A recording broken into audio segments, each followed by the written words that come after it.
André, você curtiria ser dirigido por Jorge Sampaoli? Voltando aos tempos de jogador, você curtiria a experiência de ter o Sampaoli como seu técnico? Cara, é difícil, né, analisar sem ter trabalhado com ele, assim, mas, assim, ouvindo relatos de jogadores que trabalharam com ele, ele tem uma postura, assim, com um jogador mais rodado, com um jogador mais famoso, ele tem uma certa dificuldade no trato com esses jogadores. Com jogadores mais jovens, com jogadores com equipe mais jovens, ele tem um trato melhor. Isso foi o relato que eu tive de alguns atletas. Mas, assim, analisando pelos trabalhos que fez depois do Santos, que foi o Flamengo e o Atlético Mineiro no Brasil, né? Os dois, ele teve esse tipo de problema. Mas, assim, eu não teria problema nenhum, né? Eu trabalhei com o Leão, trabalhei com o Muricy, trabalhei com vários treinadores, com o Magat, ou seja, treinadores de personalidade forte, diferente, até um pouco, como é que fala? Ríspidos. Ríspido, mas tranquilo. Para mim, acho que não teria problemas, não. Cara, é um personagem diferente, né? Assim, a formação dele não é a formação clássica dos técnicos de futebol, ele não foi jogador e nem teve assim, uma formação esportiva, ele trabalhava num cartório na Argentina e aí começou a se apaixonar por futebol e começou a frequentar jogos de divisões inferiores e anotava e dirigia times semi-amadores, obcecado, inquieto e começou a se destacar nesse futebol de times pequenos, amadores da Argentina e aí virou a profissão dele. Ele trabalhava num cartório na Argentina e aí virou a profissão dele. E tem um currículo, como destacou o Losetti, de muito impacto no futebol chileno, montou, acho que a melhor seleção da história, em termos de resultado do Chile. E de talento também. De talento também? Sem dúvida. Ok. Venceu a Copa América de 15, quase nos eliminou da Copa do Mundo de 14. A gente teve que passar nos pênaltis pelo Chile naquelas oitavas de final. Antes tivesse caído pro Chile, né, galerinha? Você acharia melhor, né? Você queria tomar um 7-1? História. Ganhou a Sul-Americana com a Laú, ganhou uma apertura, ganhou um clausura e ganhou o Campeonato Mineiro. Dirigiu de um jeito trágico a Argentina na Copa do Mundo de 18. Né? Os jogadores enlouqueceram com o Sampaoli, os jogadores e torcedores. Né? Foi um trabalho muito confuso, muito ruim dele à frente da Argentina. Saudades dessa Argentina. Saudade? Ah, sim, eu também. Volta Sampaoli? Volta Sampaoli. E assim, tem a fama de montar times ofensivos que jogam bonito, mas isso não se comprovou no Flamengo, por exemplo. Achava o Flamengo dele um time muito confuso, muito estranho de ver jogar. E o Santos dele muito bom, que foi vice-campeão brasileiro para o Flamengo. Os trabalhos internacionais também, né? Sevilha, Marseille e agora o mais recente, o Rennes, onde começou bem nos três, bem. Inclusive, o Ganso trabalhou com ele no... Sevilha, né? E não conseguiu jogar, não era mal relacionado. Né? Então. E ele sempre, tanto no Marseille, né? Na época que o Gerson estava lá, o próprio Rennes agora e o Sevilha, ele começou muito bem os trabalhos, a equipe se recuperando bem, começando bem a temporada, mas depois se perdia durante a temporada, por conta de relacionamento com jogadores, com dirigente. Ele é um cara muito fechado, ele não deixa que dirigentes influenciem no trabalho, no dia a dia. Não dá bom dia, boa tarde, boa noite. Tem dia que dá, tem dia que não dá. Depende, vai do eu acho, como personagem, da lua dele. Como personagem, eu acho fascinante. Eu acho um personagem fascinante. Agora, não sei o que pensar do técnico, se eu acho bom, ruim, assim, médio. Antes de falar do Sampaoli, eu acho que é fundamental falar sobre a direção de futebol do Santos, comando do Santos. É, talvez, o time entre os grandes do Brasil de escolhas mais trágicas nos últimos tempos, e não estou falando de escolher bons treinadores ou maus treinadores, bons jogadores ou maus jogadores. É que nada tem nexo. Assim, o Caixinha, por exemplo. Era muito fácil identificar qual é o estilo de jogo do Pedro Caixinha. Sim. E era muito fácil identificar que no Santos seria muito difícil ele imprimir o seu estilo de pressão o tempo inteiro, intensidade, o ataque. O Carille também, não? Não, mas o Carille, numa circunstância ali de uma Série B, para o que o Santos tinha, aí depois passou a se exigir algo diferente do que, em tese, mas eu acho que ainda mais, porque na Série B, assim, o Santista não queria ganhar a Série B, ele queria ver o Santos jogar como o Santos na Série B. Tudo bem, mas assim... Mas um clube que nunca caiu igual o Santos não vai jogar uma Série B bem. E fazia sentido pro elenco. É difícil demais a Série B. Sabe? Agora, Dorival e Tite foram sondados, procurados antes do Sampaoli. Não tem nada a ver.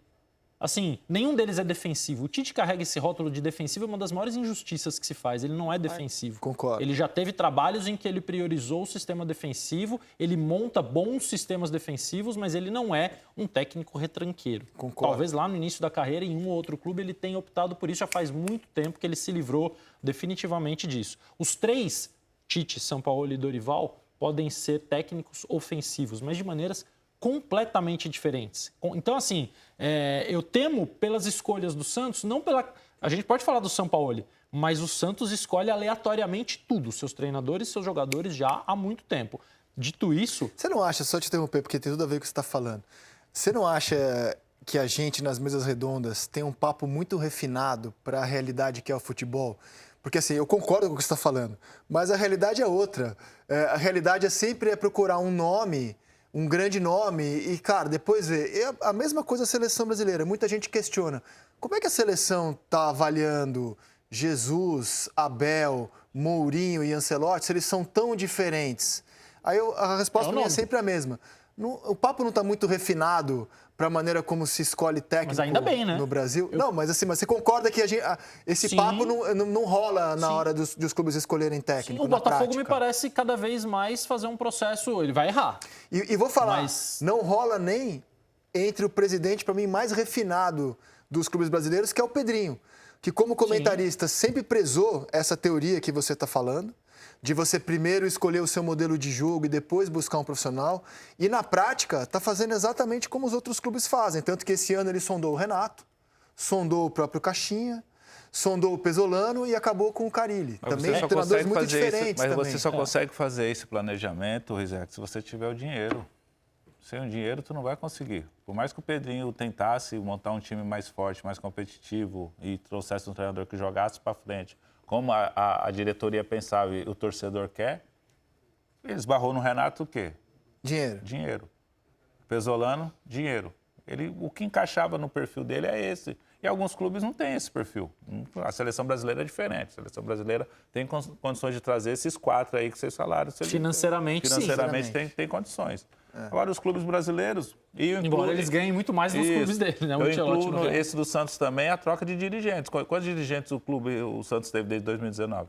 Diretor de futebol, Diretor então, de futebol absurdo. teve vários aleatórios também. A Ex-jogadores. gente fez a conta aqui, o Murilo falou, eu e o Grafa quase desmaiamos aqui, 19 treinadores. Desde 3 São por Paulo. ano. Em 5 anos e meio. É mais do que 3 por É, ano, né? 5 anos e meio dá mais de 3. A média de permanência de 4 meses do treinador santista, desde que o Abel está empregado, a média de permanência é de 4 meses. E eu te interrompi, desculpa. Não, mas não, imagina. Eu ia falar assim, eu acho que o Sampaoli, primeiro, torcedor santista, aliás, todos os torcedores, quem ainda não leu, vá buscar no GE a entrevista que o Sampaoli deu recentemente para o Abre Aspas, é um quadro de entrevistas do GE, é riquíssima a entrevista. Ele me parece muito disposto a aceitar trabalhar de novo, ele está querendo voltar a trabalhar de novo, ele gosta do Brasil, tanto que ele consolidou sua residência aqui, então não me surpreende o fato dele aceitar o projeto do Santos. Ele vai elevar tudo, provavelmente, a um nível mais alto. O nível a tensão das relações vai ser elevada a um nível mais alto. Ele vai infernizar a vida dos dirigentes, pedindo reforço a cada entrevista coletiva, porque é o que ele sempre fez. E pode ser que ele deixe de fazer. Deve estar pronto já a lista, né? Sempre leva um goleiro. Eu não sei se ele acha que o Brasão e o João Paulo jogam bem. A lista deve estar pronta já. Mas ele tem uma chance grande de também elevar o nível de jogo do time. O Flamengo dele jogou mal. Mas o Flamengo do Tite jogou mal. O Flamengo do Vitor Pereira jogou mal. O Flamengo do Paulo Souza jogou mal. Então, assim, o Flamengo agora está jogando bem, com o Felipe Luiz num novo contexto. Mas eu não culpo só o Sampaoli pelo fracasso do Flamengo. Que o Flamengo, pela imensidão que representa, a gente muitas vezes toma como um parâmetro Nesse caso, de referência você não acha única. que o comportamento dele e o episódio do Pedro em Belo Horizonte, a maneira como o Sampaoli lidou com aquilo... Foi horrível. Eu acho que ele tem uma culpa muito grande, sim, cara. Claro. Muito grande. Claro. É porque é isso, você vai tentar equilibrar o ambiente e o nível de jogo. E um interfere diretamente no outro. Se você está ganhando e jogando bem... O teu lastro aumenta aqui para alguma tolerância, com uma falta de um bom dia, com a falta de um boa tarde. E o outro lado é a mesma coisa. Se você está se relacionando bem com as pessoas, você fica estimulado para se dedicar mais no treinamento, para jogar melhor. Então, tentar achar o equilíbrio entre isso é fundamental. Mas é uma tensão máxima, assim, em todos os sentidos. Deixa eu só acrescentar um ponto de vista sobre o Sampaoli. Eu acho que tem todas as condições de fazer o trabalho no Santos, olhando o elenco, o estilo de trabalho dele. Agora, eu acho que os técnicos estrangeiros, de um modo geral, e eu não estou falando isso porque eu defendo o técnico brasileiro, não é por isso, mas eu acho que a gente tem às vezes, um olhar mais... Poxa, ele é só um personagem, é só uma figura diferente do que a gente está acostumado aqui no nosso futebol. O comportamento do Sampaoli na passagem dele do Flamengo, somando com comissão técnica, foi muito ruim. Então, eu acho que ele é um técnico que ele precisa não só se reinventar dentro de campo, mas também fora dele, porque é um técnico que tem abertura para trabalhar no Brasil, quase sempre é especulado em vários clubes. Mas ele não pode ficar nessa figura de ser um personagem que as pessoas têm que aceitar porque ele vem de fora, porque ele tem uma outra cultura. Mesmo porque, qual é o grande acréscimo que ele tem feito ao nosso futebol, né? Para ter essa valorização tão grande como ele vem tendo, né? As pessoas gostam, querem trabalhar com o Sampaoli. Então, assim, eu acho que a forma como ele saiu, o processo dele no Flamengo foi muito negativo, dele da comissão técnica. Voltar ao futebol brasileiro com a oportunidade de treinar o Santos na Série A, querendo investir com o Neymar, a gente não sabe só até quando, ou se vai ter de fato o Neymar durante o Campeonato Brasileiro, mas eu acho que tem que ser olhado com uma lupa um pouquinho maior o Sampaoli e tem que ser cobrado com a devida atenção, porque um técnico brasileiro com o comportamento dele, vamos comparar aqui, não estou falando que fizeram as mesmas coisas, mas Mano Menezes a gente não mede esforço para criticar, Diniz a gente não mede esforço para criticar. Quando a gente vê alguém com o comportamento do Sampaoli, a gente leva muito mais para o lado da figura, do personagem. Eu acho que ele tem que ser olhado com uma lupa bem grande e observado bem de perto e cobrado na devida proporção. Porque fazer o que fez com um caso de violência contra um patrimônio do clube, que é um jogador, para mim, ele ter esse espaço no futebol brasileiro, eu acho muito triste. Para mim, ele não faz diferença nenhuma no futebol brasileiro dessa forma.